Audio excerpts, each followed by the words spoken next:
ವಿಜಯಪುರ ಜಿಲ್ಲೆಯ ನಿಂಬೇನಾಡಾದ ಇಂಡಿ ತಾಲೂಕಿನ ಚವಡಿಹಾಳ ಗ್ರಾಮದ ಶ್ರೀ ಭಾಗ್ಯವಂತಿ ಪ್ರತಿಷ್ಠಿತ ಕನ್ನಡ ಮಾಧ್ಯಮ ಹಾಗೂ ಆಂಗ್ಲ ಮಾಧ್ಯಮ ಪ್ರಾಥಮಿಕ ಶಾಲೆಯಲ್ಲಿ ಹಾಗೂ ಪಿಯು ಕಾಲೇಜಿನ ವಿದ್ಯಾರ್ಥಿನಿಯರಿಗೆ ಸ್ವಾಗತ ಕಾರ್ಯಕ್ರಮ ಸೇರಿದಂತೆ 2024-25ನೇ ಸಾಲಿನ ಶಾಲಾ ಕಾಲೇಜುಗಳಲ್ಲಿ ಸಂಸತ್ತು ರಚನೆಗೆ ಚುನಾವಣೆ ನಡೆಸಲಾಯಿತು.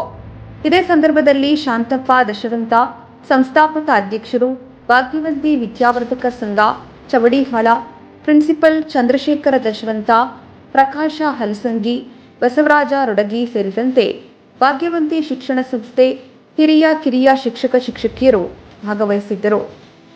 ನಂತರ ಶಾಲಾ ಮಕ್ಕಳು ಅತಿ ಹುಮ್ಮಸ್ಸಿನಿಂದ ಪಾಲ್ಗೊಂಡು ಚುನಾವಣೆಯಲ್ಲಿ ಗೆದ್ದ ಶಾಲಾ ಕಾಲೇಜಿನ ವಿದ್ಯಾರ್ಥಿನಿಯರಿಗೆ ಸಂಸ್ಥೆಯ ಸಂಸ್ಥಾಪಕರಾದ ಶಾಂತಪ್ಪ ದಶವಂತ, ಸಂಸ್ಥಾಪಕ ಅಧ್ಯಕ್ಷರು, ಭಾಗ್ಯವಂತಿ ವಿದ್ಯಾವರ್ಧಕ ಸಂಘದವರು ಮಕ್ಕಳಿಗೆ ಪ್ರಮಾಣ ವಚನ ಬೋಧಿಸಿದರು.